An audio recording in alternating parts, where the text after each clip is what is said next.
Another manual release. This is the Edison storage battery for electric commercial vehicles. Strength, power, permanence. Edison Storage Battery Company, Orange, New Jersey. Alright, so I've been meaning to do this one for a while, but I get co-opted by university or work or home life or commuting or going to the gym or this or that. So this is the best I got right now. Kind of funny, we're talking about vehicles, and I'm doing this from a vehicle, actually a Ford, which is kind of apropos because Ford is what got rid of the electric battery vehicles. The internal combustion engine just blew them away. So, the Edison storage battery for electric commercial vehicles. Look at all those. The Edison alkaline storage battery has made the electric vehicle more reliable, more simple, more durable, and has very greatly reduced the cost of maintenance, repairs, upkeep, operation, inspection, and the labor attending them. So, this is from 1915, making it, right now it's March 2018, so this is 103 years old. These manuals are harder to find than dinosaur bones, so I'm trying to get these out there. What I'm going to do, if you don't know my other videos, I just kind of buzz right through these. You can pause it where you want. I'd like to read it out to you, but I fear I'll run out of room on my little cell phone camera here before I'd be done. So this is in the public domain, if you can find them. This is really interesting. It's talking about how the horse is getting replaced by the motor track, which is good.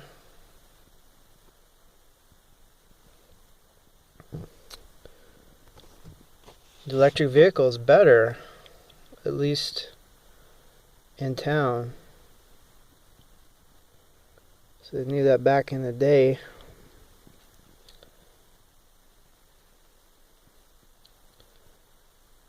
So they're pushing the Edison battery.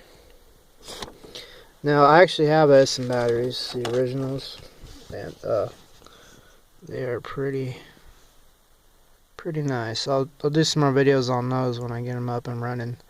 But like anything else, I've been so sidetracked that I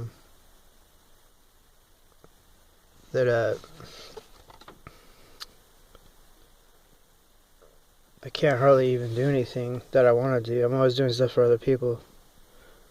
You know how it goes.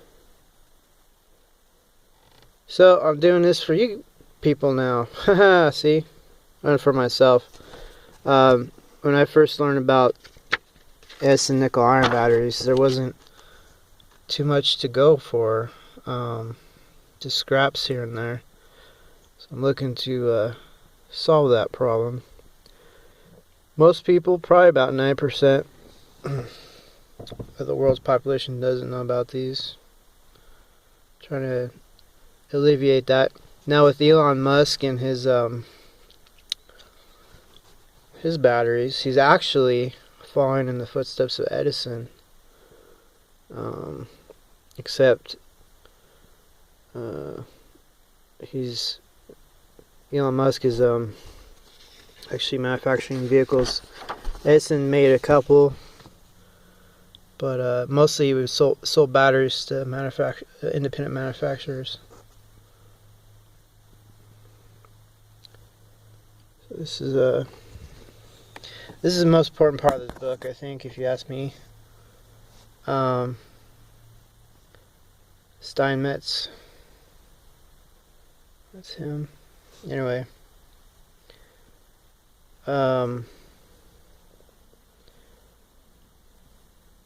If Steinmetz is right,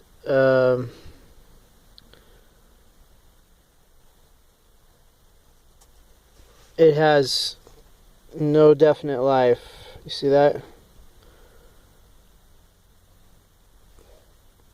That means Edison batteries supposedly can outlast you, and that's the documentation. Indefinite life means infinite life in my book. So that's why the Edison nickel iron batteries are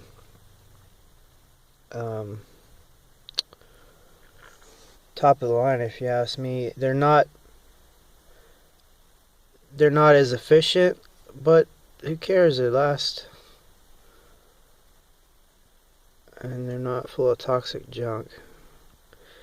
So this is where I think Edison has got Thomas Edison has Elon Musk beat, because Elon's batteries will degrade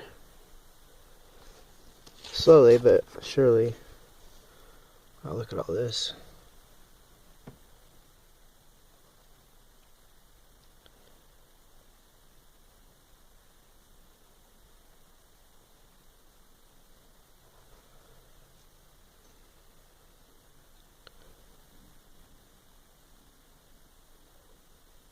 Something beers. B-E-R-S. Beers.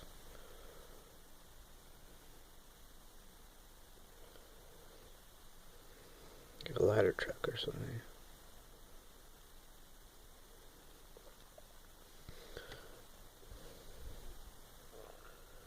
Wow. Cold storage.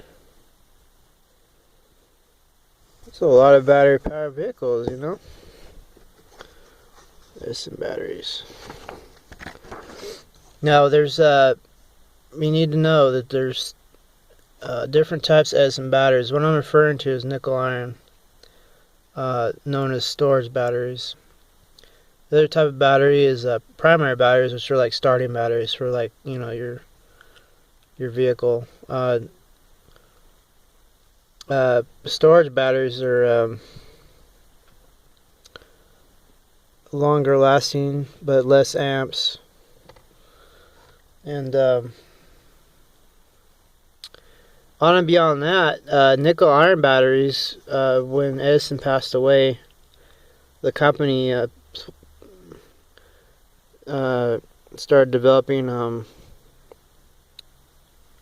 addition to nickel iron, they started developing nickel cadmium. And cadmium has some improvements as far as letting amps go, but cadmium has all kinds of problems, you know, as being a toxic material, super toxic, causes cancers and stuff. So those batteries, Edison nickel cadmium batteries, people still use them, but they're something I don't want to play with myself. I'm strictly nickel iron.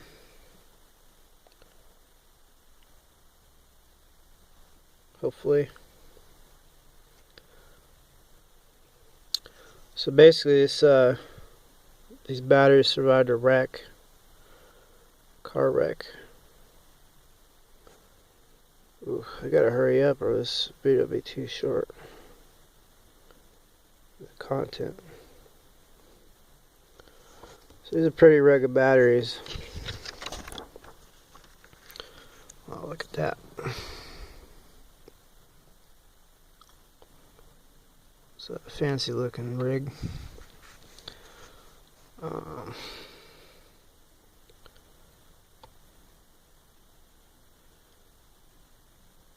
That one caught fire, and see the batteries out displayed out in front.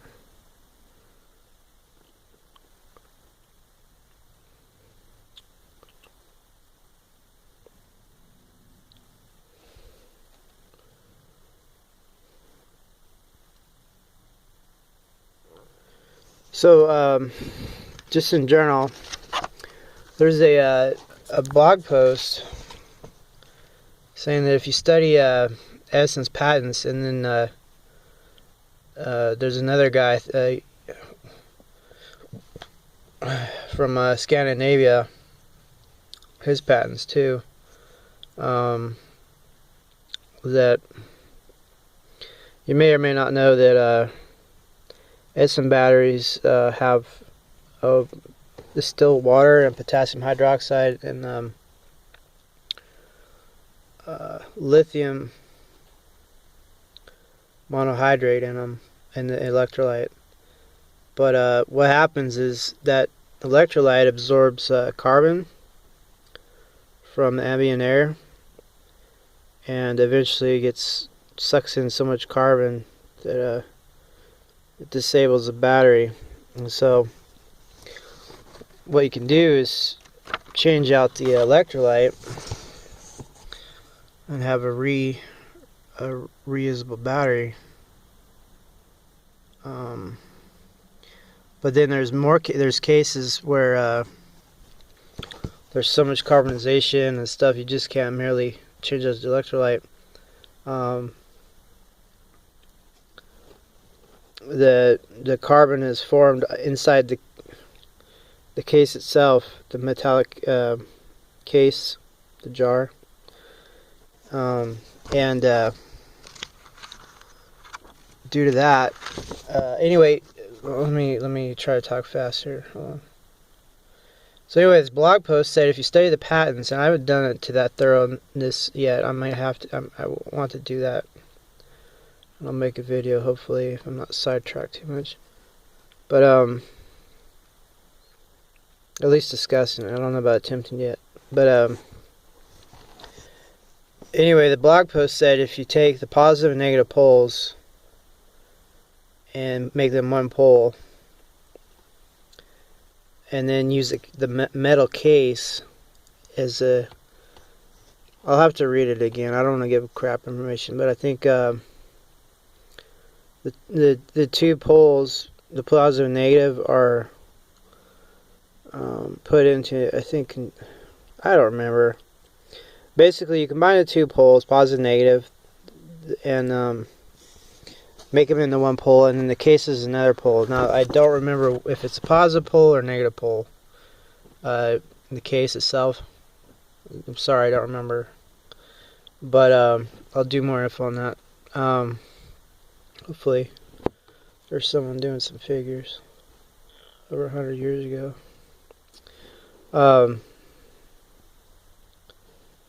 Wow.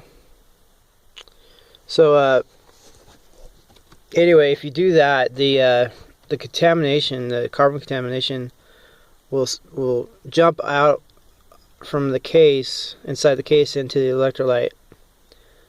And it'll jump out of...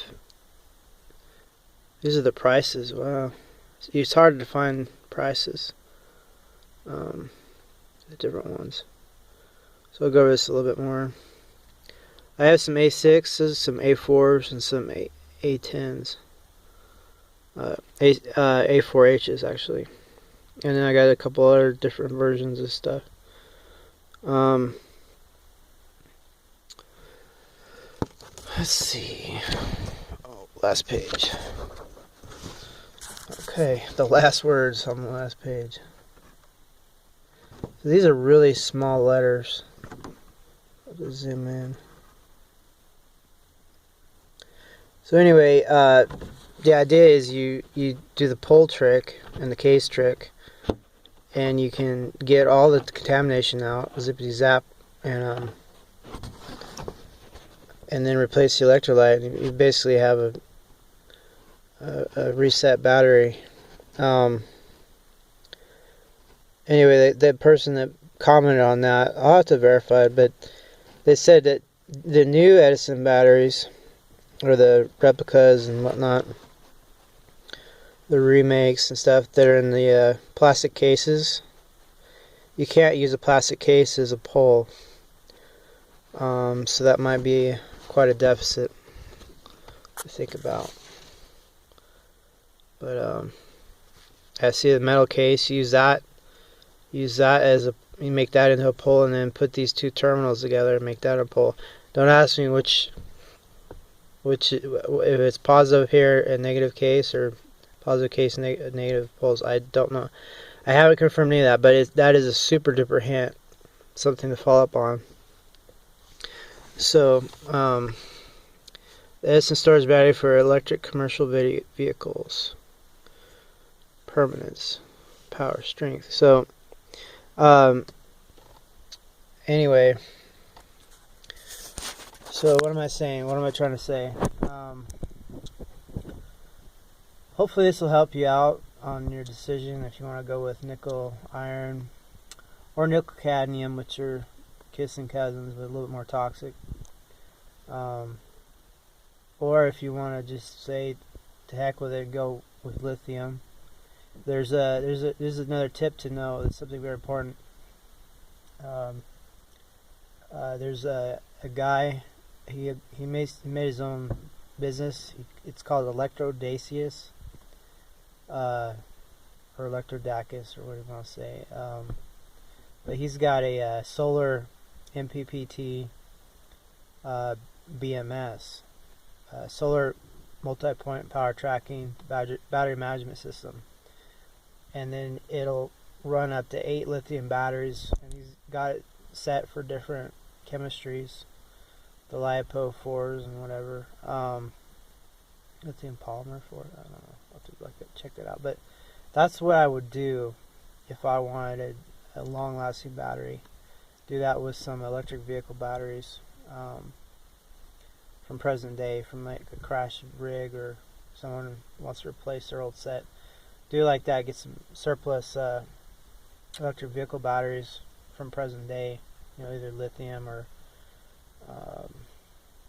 nickel metal, which is kind of funny if you think about it.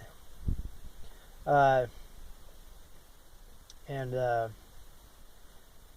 go that route, go solar and do it like that. That would be my best advice, because trying to find the original nickel iron batteries from Edison, it's really tough.